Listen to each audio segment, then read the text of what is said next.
This channel does not promote any violence, harmful, or illegal activities. All content provided by this channel is meant for an educational and information purpose only.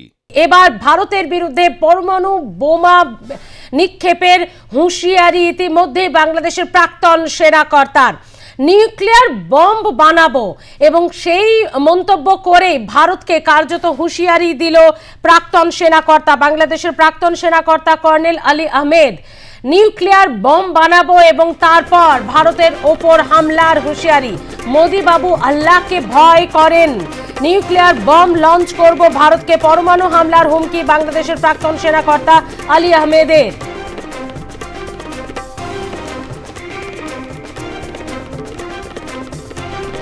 কদর্য ভাষায় ভারতকে অপমান করে colonel অলি আহমেদ বলছেন যে ভারত 15 বছর বাংলাদেশকে গাভী হিসেবে ব্যবহার করেছে, সেই ভারতে গিয়ে আশ্রয় নিল।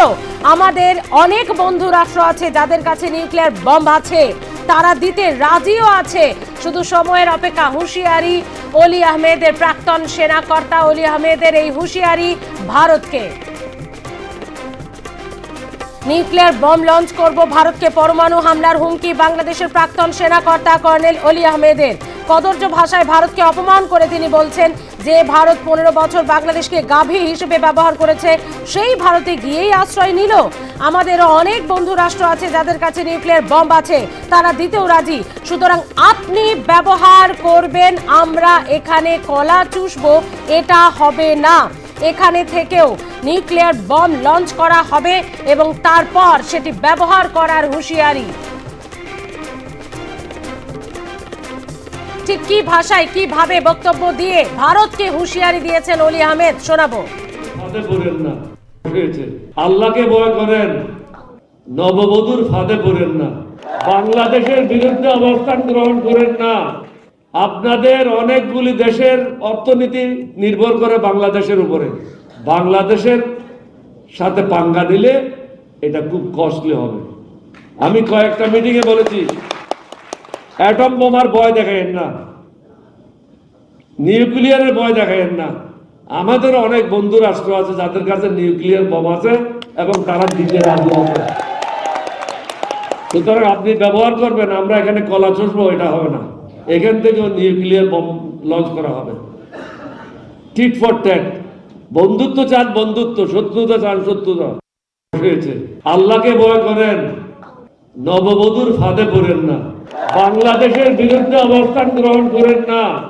আপনাদের অনেকগুলি দেশের অর্থনীতি নির্ভর করে বাংলাদেশের উপরে। বাংলাদেশের সাথে পাঙ্গা দিলে এটা খুব কস্টলি হবে। আমি কয়েকটা মিটিংয়ে বলেছি, বাংলাদেশের সঙ্গে পাঙ্গা নিলে এটা খুব কস্টলি হবে, অর্থাৎ এর দাম চোকাতে হবে ভারতকে। ভাষাতেই হুঁশিয়ারি এবং একেবারে কদর্য কিছু শব্দ, কিছু ভাষাও ব্যবহার করলেন প্রাক্তন সেনাকর্তা। একটি দেশের প্রাক্তন সেনাকর্তার এই ভাষা ব্যবহার এবং এই ভাষায় কদর্যভাবে ভারতের বিরুদ্ধে বিষোদ্গার তুলে তার কথায় উঠে এলো, মোদি বাবু আল্লাহকে ভয় করেন, নিউক্লিয়ার বম্ব লঞ্চ করব, ভারতকে পরমাণু হামলার হুমকি বাংলাদেশের প্রাক্তন সেনাকর্তা অলি আহমেদের। কর্নেল অলি আহমেদ কদর্য ভাষায় ভারতকে অপমান করে বলছেন যে ভারত 15 বছর বাংলাদেশকে গাভী হিসেবে ব্যবহার করেছে, সেই ভারতে গিয়ে আশ্রয় নিল। আমাদের অনেক বন্ধু রাষ্ট্র আছে যাদের নিউক্লিয়ার বম্ব আছে, আমরা ব্যবহার করতে চাই না, কিন্তু এবার সেটা করতে হবে। হুঁশিয়ারি ভারতকে বাংলাদেশের প্রাক্তন সেনাকর্তা। আন্তর্জাতিক সম্পর্ক বিশেষজ্ঞ রাজাগোপাল ধর চক্রবর্তী আমাদের সঙ্গে রয়েছেন। একজন রাজাগোপাল বাবু, একজন প্রাক্তন সেনাকর্তার এই ভাষায়, কদর্য ভাষায় ভারতকে হুঁশিয়ারি কিভাবে দেখছেন? এবং নিউক্লিয়ার বম্ব তৈরি করব এবং সেটা ব্যবহার করব, ভারতের বিরুদ্ধে এই হুঁশিয়ারি তার কিভাবে দেখছেন? দেখুন, যিনি হুঁশিয়ারি দিচ্ছেন তিনি জানেন না যে বাংলাদেশ সরকার আইএইএ সুপারভিশনে তারা এগ্রি করেছে। অর্থাৎ 1982 সালেই তারা বলেছে ইন্টারন্যাশনাল অ্যাটমিক এনার্জি এজেন্সি তারা বাংলাদেশে যে কোনো সময় সুপারভিশন করতে পারে সেখানে যে কোনো ধরনের নিউক্লিয়ার গুডস আছে কিনা বা তৈরি হচ্ছে কিনা, 1 নম্বর। বাংলাদেশ NPT nuclear non proliferation treaty তাতে সই করেছে 1979। এগুলো সব সই করেছে যখন শেখ হাসিনা ছিল না। সিটিবিটিতেও তারা সিগনেটারি। এখন তার মানে বাংলাদেশ আর কোনোভাবেই নিউক্লিয়ার ওয়েপন ব্যবহার করতে পারবে না বা তৈরি করতে পারবে না। নিউক্লিয়ার ওয়েপনের সঙ্গে এক্সপ্লোশনের সঙ্গেও জড়িত থাকতে পারবে না। এই জায়গায় দাঁড়িয়ে যে হুমকি দিচ্ছে, এই হুমকিটাকে ভারত সরকারের একেবারেই লাইটলি নেওয়া উচিত নয় এবং এক্ষুনি ইন্টারন্যাশনাল IAEA কে জানানো উচিত এবং অন্য যে সমস্ত এজেন্সি আছে সবাইকে জানানো উচিত যে বাংলাদেশ নিউক্লিয়ারে যে সমস্ত চুক্তিগুলোর মধ্যে চুক্তিবদ্ধ হয়েছে এবং তারা দেশে আইন তৈরি করেছে তার সত্ত্বেও এটা ভায়োলেট করছে। এই জায়গায় এক্ষুনি ইনকোয়ারি করা হোক, যেটা ইরানে করা হয়েছিল। রাজাগোপাল বাবু, আরো একটা বিষয়, অলি আহমেদ তিনি বলছেন আমাদের অনেক বন্ধু রাষ্ট্র আছে যাদের কাছে নিউক্লিয়ার বম্ব আছে, আমরা চাইলেই তা ব্যবহার করতে পারি। অর্থাৎ পুরোটাই কি পাকিস্তানের মদতে, তাদের উস্কানিতে এই বিষয়টা হচ্ছে? এবার কি ধীরে ধীরে পুরোটাই স্পষ্ট? দেখুন, উনি বলতে চাইছেন পাকিস্তানের কাছ থেকে ওনারা নিউক্লিয়ার ওয়েপন নেবেন। ওনারা যদি নিউক্লিয়ার ওয়েপন নিতে যান, তার যে ভারত সরকারকে এক্ষুনি, সেটা আমি বললাম যে আন্তর্জাতিক লেভেলে নিয়ে যাওয়া দরকার, 1 নম্বর।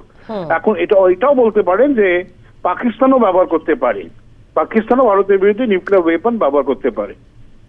পাকিস্তান যেহেতু নিউক্লিয়ার স্টেট, সুতরাং সে তো কখনো বলেনি যে আমরা কোনো চুক্তিও করেনি, কিছুই করেনি। সে নিউক্লিয়ার প্রথম ব্যবহার করবে না তাও বলেনি। পাকিস্তান এই মুহূর্তে বাংলাদেশের কি হচ্ছে তার জন্য পাকিস্তান নিউক্লিয়ার বোমা ব্যবহার করতে যাবে, এটা খুব হাস্যকর ব্যাপার, বুঝছেন? সুতরাং এইটা পাকিস্তান করবে না। কিন্তু পাকিস্তানের কাছ থেকে নিউক্লিয়ার ওয়েপন ওরা যে আনবে না এরকম বলা যাচ্ছে না। যে সমস্ত জাহাজগুলো আসছে সেখানে লুকিয়ে ছড়িয়ে অনেক কিছুই আনতে পারে। এখন ভারতবর্ষের এটাকে উচিত ইন্টারন্যাশনাল সার্ভেলেন্সের মধ্যে কিভাবে নিয়ে আসা যায় তার ভাবনা চিন্তা করা। লাইটলি নেওয়া একেবারেই উচিত হবে না। বাংলাদেশে যদি কোনোভাবেই ভাবনা চিন্তা থেকে থাকে তো সেটাকে নির্মূলে বিনাশ করা দরকার। আর কোনোদিন যদি বাংলাদেশে বলে নিউক্লিয়ার স্টেট হয়ে পড়ে, ইলিগালি বা যে কোনো কারণেই হোক, তখন কিন্তু বাংলাদেশকে কোনোভাবেই নিয়ন্ত্রণ করা যাবে না, যেটা পাকিস্তান হয়েছে। পাকিস্তান যতদিন নিউক্লিয়ার স্টেট ছিল না আমরা অনেক কিছু করতে পারতাম, আমরা করিনি। পাকিস্তান যেই মুহূর্তে বলেছে নিউক্লিয়ার স্টেট, আমরা বলছি ওরা আণবিক দেশ, আণবিক শক্তিধর দেশ, কিছু করা যাবে না। একদিন যদি বাংলাদেশেই হয়ে পড়ে তখন সবকিছু নিয়ন্ত্রণের বাইরে চলে যাবে। এটা আমাদের ভারত সরকারকে বুঝতে হবে। মানে এটাকে একেবারে হালকাভাবে না নিয়ে এবার একটা গুরুত্বপূর্ণ পদক্ষেপ করা উচিত। এক্স্যাক্টলি। ধন্যবাদ রাজাগোপাল বাবু কথা বলার জন্য। নিউক্লিয়ার বম লঞ্চ করব, ভারতকে পরমাণু হামলার হুমকি বাংলাদেশের প্রাক্তন সেনাকর্তা কর্নেল অলি আহমেদের। কদর্য ভাষায় ভারতকে অপমান করে তার বক্তব্য পেশ।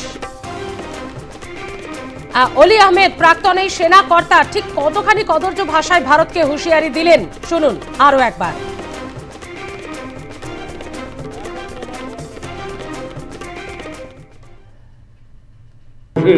আল্লাহকে ভয় করেন, নববধূর ফাঁদে পড়েন না, বাংলাদেশের বিরুদ্ধে অবস্থান গ্রহণ করেন না।